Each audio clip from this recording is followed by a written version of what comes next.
नमस्कार दोस्तों, स्वागत है आप सबका जीएस विथ लेंस पर। यह चैनल आपका स्टडी पार्टनर है, जहां हम बोरिंग टॉपिक्स को इंगेजिंग बनाएंगे और कॉम्प्लेक्स कंसेप्ट को सिंप्लीफाई करने की कोशिश करेंगे। अभी हम लोग एम लक्ष्मीकांत सर की इंडियन पॉलिटी की किताब से कॉन्स्टिट्यूशनल बॉडीज को कवर कर रहे हैं और पिछले वीडियो में हम लोगों ने फाइनेंस कमीशन को डिटेल में समझा था। तो चलिए शुरू करते हैं आज का सेशन, जिसमें हम डिस्कस करेंगे जीएसटी काउंसिल के बारे में। तो देखिए, जीएसटी का फुल फॉर्म है गुड्स एंड सर्विसेज टैक्स। ये एक कॉन्स्टिट्यूशनल बॉडी है जो डिसाइड करती है कि जीएसटी का रेट क्या होगा, कौन से गुड्स और सर्विसेज पे लगेगा और इसमें क्या चेंजेस होंगे। ये काउंसिल एक यूनिक एग्जांपल है कोऑपरेटिव फेडरलिज्म का, जहां सेंटर और स्टेट्स मिलकर एक ही टेबल पर डिसीजंस लेते हैं। तो चलिए स्टेप बाय स्टेप समझते हैं कि जीएसटी काउंसिल बनी कैसे, कौन इसके मेंबर्स होते हैं और ये काम कैसे करती है।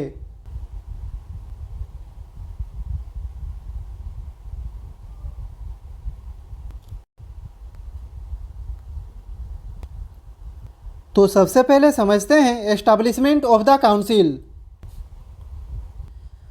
तो दोस्तों, जीएसटी काउंसिल का जन्म हुआ 101 कॉन्स्टिट्यूशनल अमेंडमेंट एक्ट 2016 के जरिए। इस अमेंडमेंट के बाद भारत में एक नया टैक्स रिजिम लागू किया गया। ये एक रेवोल्यूशनरी स्टेप था, जिसमें अलग अलग इनडायरेक्ट टैक्सेस को एक सिंगल टैक्स में मर्ज कर दिया गया।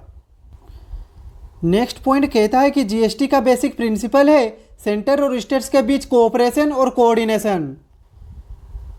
इसका मतलब है कि दोनों लेवल्स की सरकारें मिलकर डिसीजंस लेती है ताकि टैक्स सिस्टम फेयर, ट्रांसपेरेंट और एफिशिएंट रहे।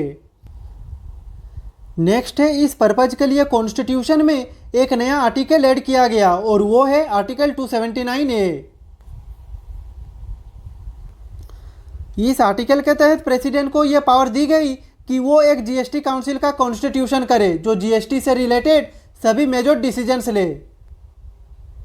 नेक्स्ट है, जीएसटी काउंसिल का सेक्रेटेरिएट भारत की राजधानी न्यू दिल्ली में सिचुएटेड है। यहाँ से काउंसिल की एडमिनिस्ट्रेटिव और कोऑर्डिनेशन रिलेटेड एक्टिविटीज हैंडल होती है।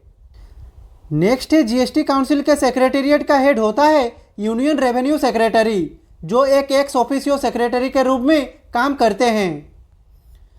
मतलब अपने ऑफिशियल पोस्ट के फोर्स से वो जीएसटी काउंसिल का सेक्रेटरी होते हैं। तो दोस्तों, ये था establishment of the GST council का एक बेसिक अंडरस्टैंडिंग। तो चलिए अब चलते हैं नेक्स्ट सेक्शन पे।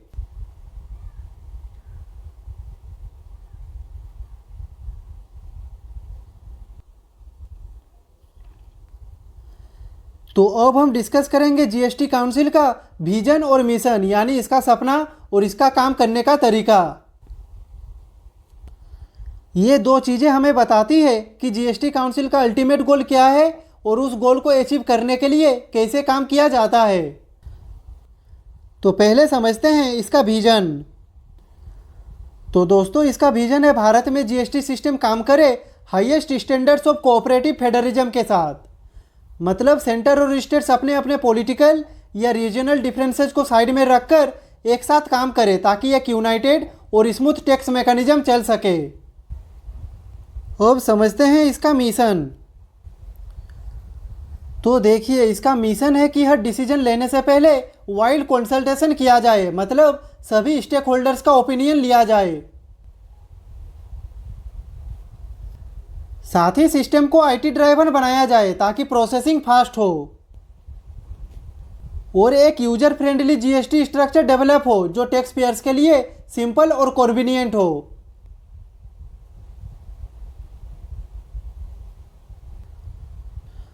तो ये था जीएसटी काउंसिल का विजन और मिशन। तो चलिए अब चलते हैं इस काउंसिल के नेक्स्ट फीचर पे।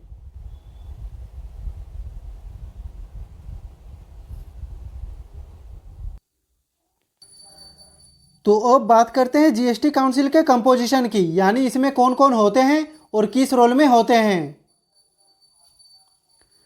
ये स्ट्रक्चर इसलिए इंपॉर्टेंट है क्योंकि इसी से डिसाइड होता है कि कौन डिसीजन मेकिंग प्रोसेस में शामिल होगा। तो पहले समझते हैं चेयरपर्सन के बारे में। तो जीएसटी काउंसिल का चेयरपर्सन होते हैं भारत का यूनियन फाइनेंस मिनिस्टर। यही काउंसिल का हेड होते हैं और मीटिंग्स में सभी डिस्कशंस को लीड करते हैं। अब समझते हैं इसके मेंबर्स के बारे में। तो यूनियन मिनिस्टर ऑफ स्टेट जो फाइनेंस या रेवेन्यू पोर्टफोलियो हैंडल करते हैं वो भी जीएसटी काउंसिल के मेंबर होते हैं। हर स्टेट से भी एक रिप्रेजेंटेटिव होता है, यूजुअली फाइनेंस मिनिस्टर या टैक्सेशन मिनिस्टर। अगर मिनिस्टर अवेलेबल नहीं हो तो वो अपना कोई नॉमिनी भेज सकते हैं जो उनकी तरफ से काउंसिल में पार्टिसिपेट करे। नेक्स्ट पॉइंट कहता है कि जीएसटी काउंसिल में स्टेट्स के मेंबर्स मिलकर अपने बीच से एक वाइस चेयरपर्सन चूज करते हैं। ये पोस्ट स्टेट्स के कोऑर्डिनेशन को और स्ट्रॉन्ग बनाता है। और हाँ, chairperson of central board of excise and customs एक परमानेंट इन्वाइटी होते हैं काउंसिल की मीटिंग्स में। लेकिन इंपॉर्टेंट बात यह है कि उनके पास वोटिंग राइट्स नहीं होते। तो दोस्तों, ये था जीएसटी काउंसिल का पूरा कंपोजिशन, कौन कौन इसमें होते हैं और उनका रोल क्या होता है। इस स्ट्रक्चर का फ़ायदा यह है कि सेंटर और स्टेट्स दोनों की रिप्रेजेंटेशन यहाँ पे होती है ताकि टैक्स पॉलिसीज बनाते वक्त सबके इंटरेस्ट को बैलेंस किया जा सके। तो चलिए अब चलते हैं नेक्स्ट सेक्शन पे।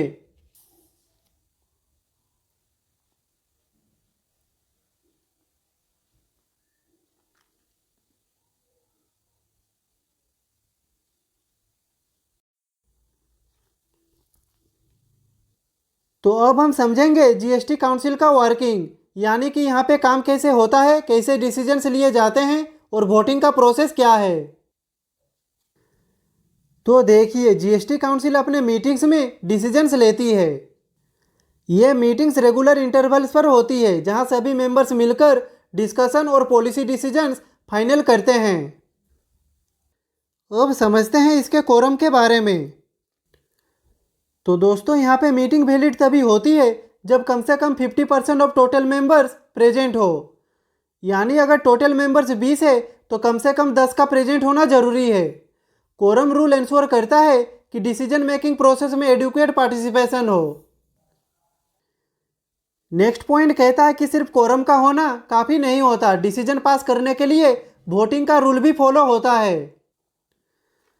जीएसटी काउंसिल का कोई भी डिसीजन तब पास होता है जब प्रेजेंट और वोटिंग मेंबर के एटलीस्ट 75% वेटेड वोट्स उस प्रपोजल के फेवर में हो।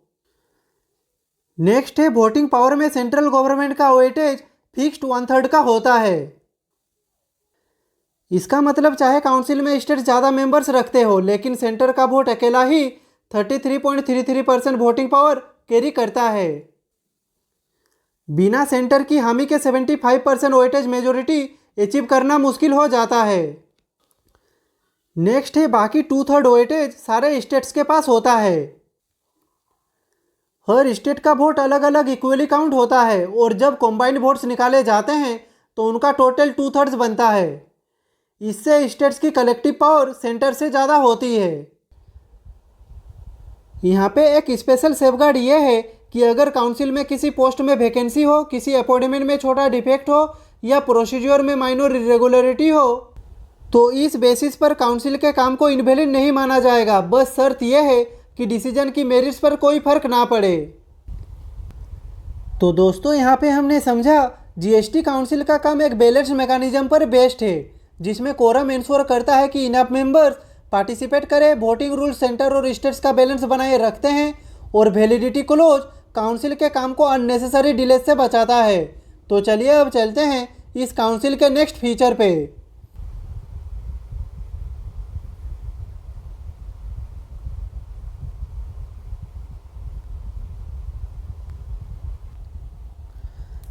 तो अब हम समझेंगे जीएसटी काउंसिल के फंक्शंस के बारे में।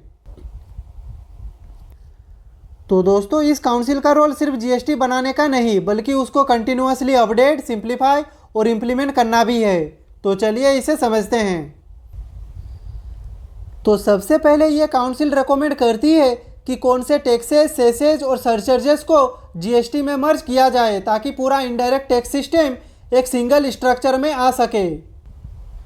नेक्स्ट है, काउंसिल डिसाइड करती है कि कौन से गुड्स और सर्विसेज जीएसटी के अंडर आएंगे और कौन से एग्जेम्प्ट रहेंगे। इससे क्लैरिटी मिलती है कि किन चीज़ों पर जीएसटी लगेगा और किन पर नहीं। नेक्स्ट है, ये काउंसिल मॉडल जीएसटी लॉज बनाने में हेल्प करती है। इसमें लेवी का प्रोसेस, सप्लाई के प्रिंसिपल्स और place of supply rules decide किए जाते हैं ताकि टैक्स का जुरिस्डिक्शन क्लियर हो। नेक्स्ट है, काउंसिल ये रेकमेंड करती है कि कितना थ्रेशोल्ड टर्नओवर होगा जिसके नीचे बिजनेसेस को जीएसटी से एग्जम्पशन दी जा सके। इसका मकसद छोटे व्यापारियों को कॉम्प्लायंस बर्डन से बचाना है। नेक्स्ट है, जीएसटी काउंसिल रेट्स भी डिसाइड करती है जिसमें फ्लोर रेट्स और बैंड्स फिक्स किए जाते हैं। ये इसलिए ताकि स्टेट्स अपने रेट स्ट्रक्चर उसके अंदर सेट करें। नेक्स्ट है, किसी नेचुरल कैलेमिटी या डिजास्टर के समय council special GST rates recommend कर सकती है। ये इसलिए ताकि अफेक्टेड एरियाज के लिए रेवेन्यू सपोर्ट जनरेट किया जा सके। नेक्स्ट है, GST council north eastern states और हिल स्टेट्स के लिए स्पेशल प्रोविजंस बनाती है। ये इसलिए क्योंकि इन रीजन्स की इकोनॉमिक और जियोग्राफिक कंडीशंस मेनलैंड से अलग होती है। नेक्स्ट है, जीएसटी काउंसिल किसी भी ऐसे मैटर पर रेकमेंड कर सकती है जो जीएसटी से रिलेटेड हो, चाहे वो पहले लिस्ट में हो या ना हो।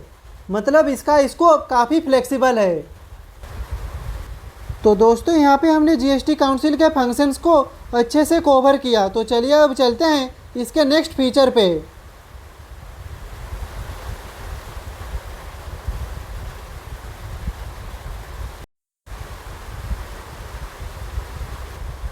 तो अब हम डिस्कस करेंगे other functions of GST council के बारे में। तो देखिए, जीएसटी काउंसिल में मेन फंक्शंस के अलावा कुछ अदर इम्पोर्टेंट फंक्शंस भी होते हैं जो जीएसटी सिस्टम को कंप्लीट बनाते हैं। तो चलिए उन्हें एक एक करके समझते हैं। यहाँ पे पहला पॉइंट कहता है कि जीएसटी काउंसिल रेकमेंड करती है कि पेट्रोलियम प्रोडक्ट्स जैसे पेट्रोल, डीजल या क्रूड ऑयल जीएसटी के अंडर कब इंक्लूड किए जाएंगे। इससे फ्यूल टैक्सेशन का स्ट्रक्चर डिसाइड होता है। यहाँ पे नेक्स्ट पॉइंट कहता है कि जीएसटी काउंसिल का एक important role tax related disputes को रिजॉल्व करना भी है। जैसे सेंटर और स्टेट्स का एक ग्रुप वर्सेस दूसरे स्टेट्स का ग्रुप, या दो से ज़्यादा स्टेट्स के बीच। इसके लिए काउंसिल एक ऐसा मैकेनिज्म रेकमेंड करती है जो फेयर, ट्रांसपेरेंट और टाइम बाउंड हो। नेक्स्ट है, जीएसटी के इम्प्लीमेंटेशन के बाद स्टेट्स का रेवेन्यू कम ना हो, इसके लिए एक स्पेशल कॉम्पेंसेशन मैकेनिज्म 2017 में स्टार्ट हुआ था। ये 5 साल यानी 2017 से 2022 तक चला। अब ये पीरियड कंप्लीट हो चुका है, लेकिन अगर फ्यूचर में ज़रूरत हो तो काउंसिल फिर से ऐसा अरेंजमेंट रेकमेंड कर सकती है।